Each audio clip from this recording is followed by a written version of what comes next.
Okay, so substitution method. Um, let's just write a little bit about it.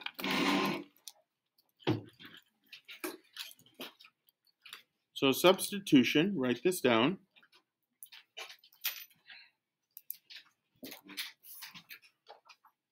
is a method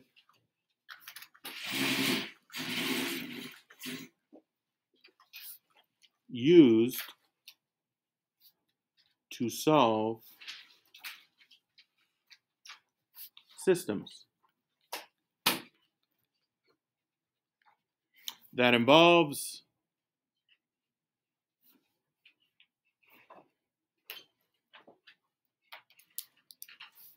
substituting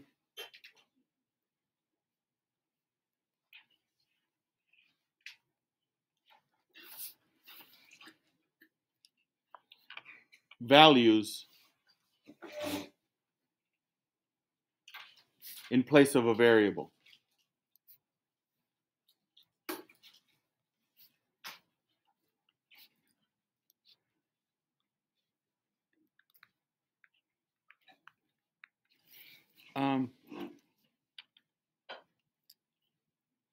So substitution is basically a method. It's a way of solving linear equations. And it's not the greatest method. It's not the best. But when you have two variables, two unknowns, and one of them is easily isolated, it's probably the easiest and most efficient method. But that's not always the case. When that happens, we're going to learn a new method next week called elimination. Okay, but that's next week. Today we use substitution. And we're going to start off, I'm going to give you equations where it's super useful and it's probably the best method to use. And you'll see, wow, equations, I mean, we get the answers right away. And that's because of the way the equations are set up. Okay, so let's do this. The notes are going to go actually pretty quickly. I'm going to give you a system of equations, and then we'll talk about how to solve them. So here's an example. We're going to solve the system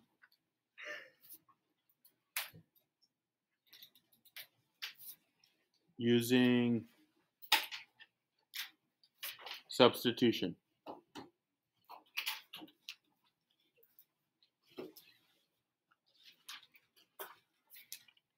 All right, so here we go.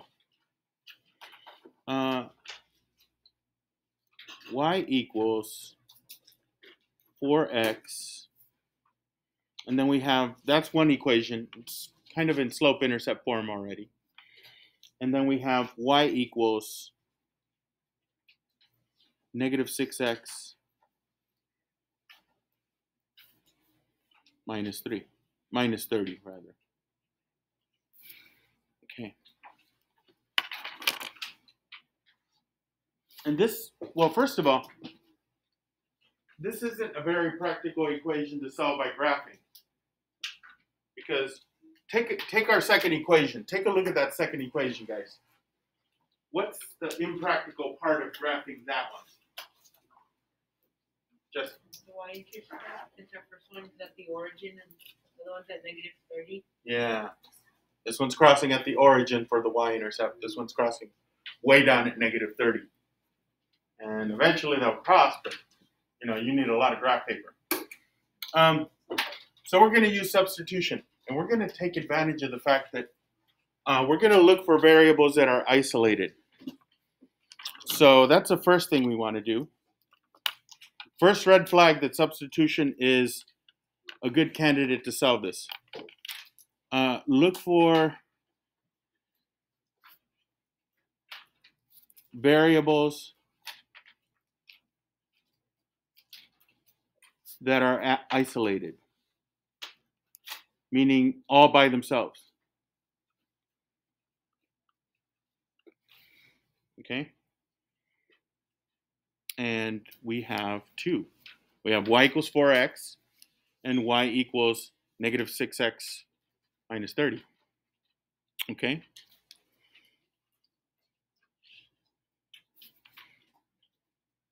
So I want you to notice that y equals 4x. That means wherever I see y, so systems are, think of them as equations that are linked up. Wherever I see y, what can I substitute or replace y with? Knowing the fact that y equals 4x. I could replace y with 4x. So I'm going to take 4x, and in the other equation where I see y, guess what's going to go in there? 4x. So this is going to lead me to the following. I'm going to rewrite that second equation with 4x in place of y. Okay, so let's do that. My new equation is 4x equals negative 6x minus 30. Any questions? Okay, well, why do that? What do you think? I mean, it seems like it's messier now. What's the advantage? What's the advantage here of having this new equation? Yeah, right. No, we can divide by 4 now. Okay, we can divide by 4 and get x by itself. But that's not quite the reason I like this. I mean, getting x by itself is good. I want you to think about what variables we had before and what variables we have now. Just You have the same variable on both sides of the equation. yeah, we got the same variable. We no longer have y's. When I have an equation with y and x, I can't really solve it in one equation. But when I have an equation with just x, well, we've been doing those all semester. I can solve this one to figure out what x is. And let's do that. Let's get variables on one side like we've learned to do. Okay? So if I want to get rid of this negative 6x, what can I do? Add 6x. Sure.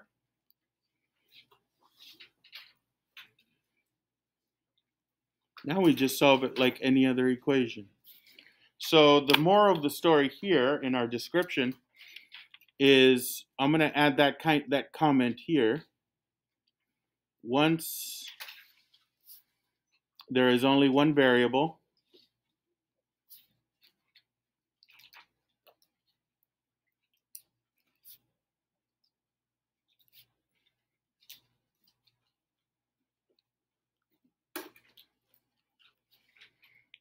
in the equation,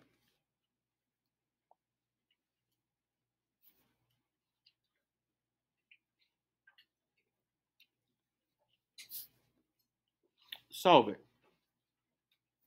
Meaning do all the stuff we've learned to do before. Okay? So basically we're forcing it to be an equation that we know how to solve. So let's see, this cancels. 4 and 6 makes 10. So I'm going to get 10x equals negative 30.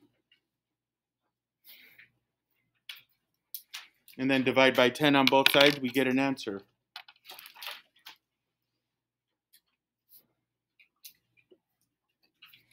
What is x? Negative 3. Okay, we have half of our ordered pair. Half of our ordered pair has been found. Okay. All right. So now, if we're kind of looking for an answer, I'll put it over here for right now. So solution. I know the x portion in the solution. Negative 3. I just need the y part.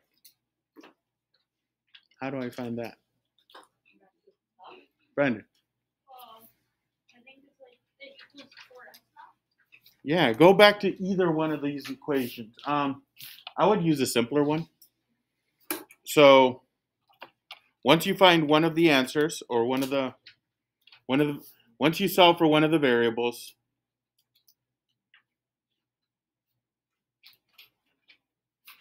once you solve for one of the variables,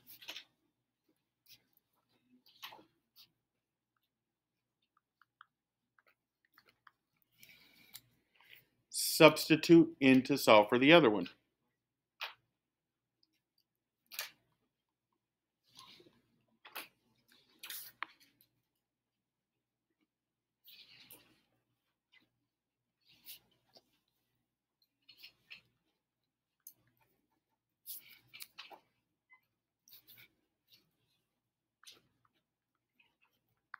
So that's what we're going to do. We're going to pick either y equals 4x or y equals negative 6x minus 30. Frankly, I'd rather use that one. So let me see. I'm going to do this.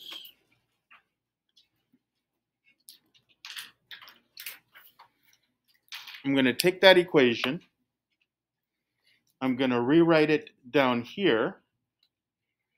So I got y equals 4x, but instead I'm going to write y equals 4 times, not x, but the number that x represents, which is negative 3. And that's how I get my answer for y, negative 12. Okay?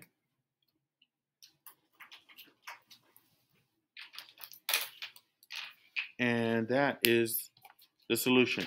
Negative 3, negative 12.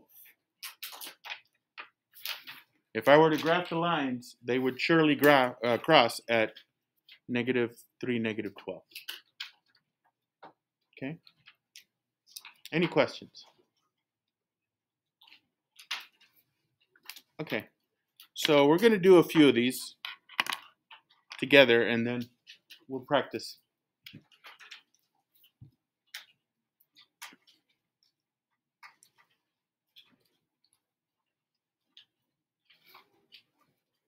All right. I see a few people still writing, so I want to give you some time to process all this. All right.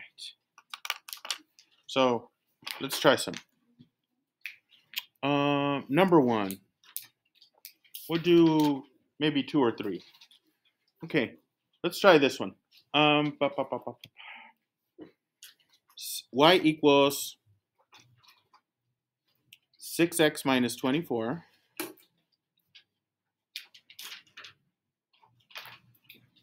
And y equals 2x. Okay, so let's try it. So let's kind of use the group brain here that we have. We got to do some substitution. What would be the most efficient substituting that we can do? Yes? Y for 2x. Uh-huh. Into, So, where does it go? the y in the top equation. Yeah. So let's do that. Let's take the 2x that y equals here, rewrite it there. So I'm going to just, to save myself some room, I'm going to work this way. So I'm going to rewrite this top equation as 2x instead of that y equals 6x minus 24. Okay? So here we go. Solve it, please. 2x equals 6x minus 24. Let's figure out what that is.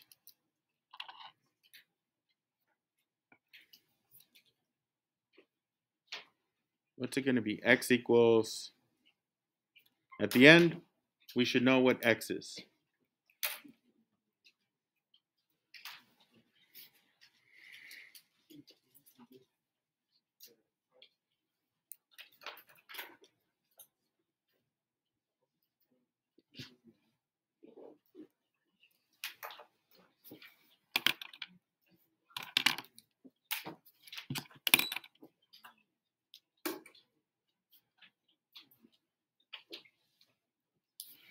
So what is x going to equal? 6. I'm just going to skip that last step because hopefully everyone knows to divide by -4 on both sides is going to give us -6. So we have a value for x, and it's 6. Okay, that's part of our ordered pair. So maybe over here, I'm going to write solution. And we know that 6 is the solution, the x part of the solution. Okay, so we got the x value. Let's figure out the y value. 6. Oh, okay. So we're going to use this equation. The only thing is when I'm doing this, I always draw a lot of arrows kind of to show what my thinking is. I'm going to take that equation because it's simpler, and I'm going to replace x with 2. So it's going to be y equals 2 times 6. So what's the y value going to be? 12.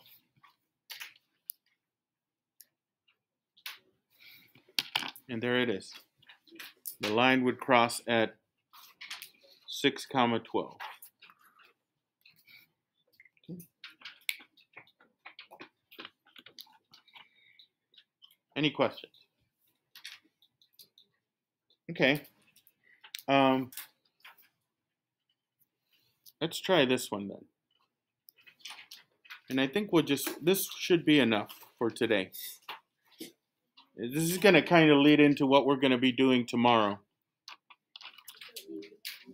What if I give you the following? X plus y equals 0. And negative 2x plus 5y equals negative 28. Whoa. That's kind of harsh. Take a look at those two equations. That's a system, right? Two linear equations. What's going on here, though? Yeah, they're both in like what we call standard form. And that a lot of systems are going to be written this way. Oh,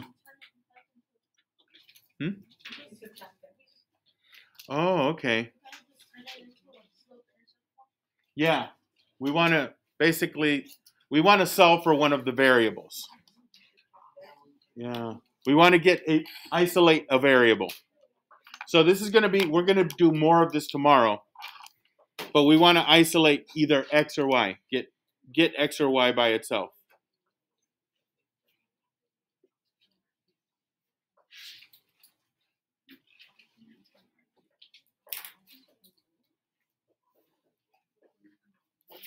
And it doesn't matter which one. So do we want to get x or y by itself?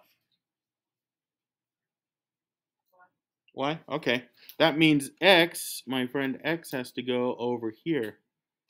It's going to transform a little bit. What's going to happen to that equation? Yeah. Remember when you move something from one side of the equation to the other, it switches signs. So y equals, the equivalent equation is y equals negative x. We don't need the 0, right? So this just becomes y equals negative x. So now wherever I see a y, right? What can I do wherever I see a y? Yeah. This is going to be replaced in there. Wherever you see y in the other equation, you substitute what y equals. In this case, negative x. Looks confusing, but let's try it. I'm going to get negative 2x plus 5 times, not y, but, well, negative x.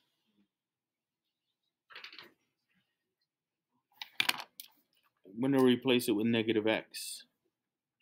Because that's what y represents. Y equals negative x. And now, okay, what's 5 times negative x? Negative 5x.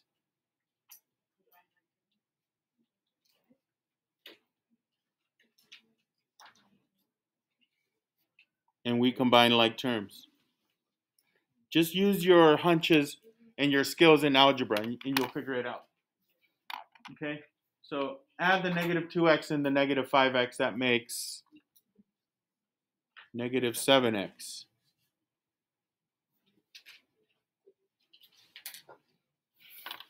Okay? Any questions? Okay, so what's x going to be now? Divide by negative 7 and you'll get the answer.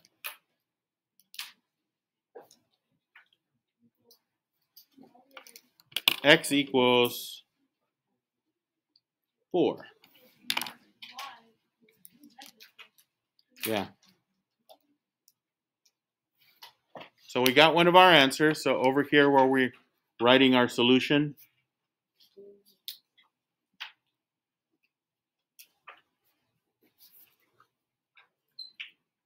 x equals 4. And now it's just a matter of what y equals. So go to your equations. It doesn't matter which one. You can go to this one, or this form of it, or that one. Probably not that one. That one's got too much stuff. I would play with one of these. Maybe that one. Take this equation, and let's figure out what y is.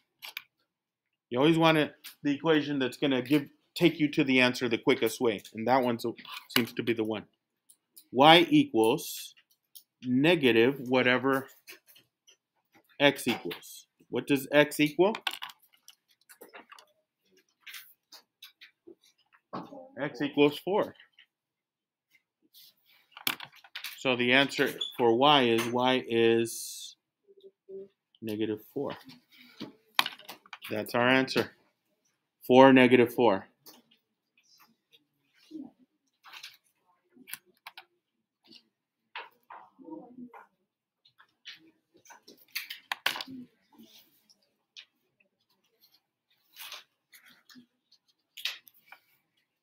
Okay.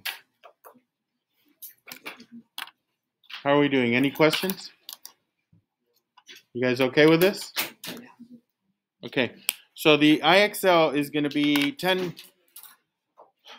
They're not going to be as messy as this last one that we did, because all of the variables will either be already set to x equals something or y equals something. I just wanted to give you a preview of where we're going with it tomorrow, okay? So let's go to IXL. I'm sorry, I keep on saying IXL. Delta Math. We're going to Delta today.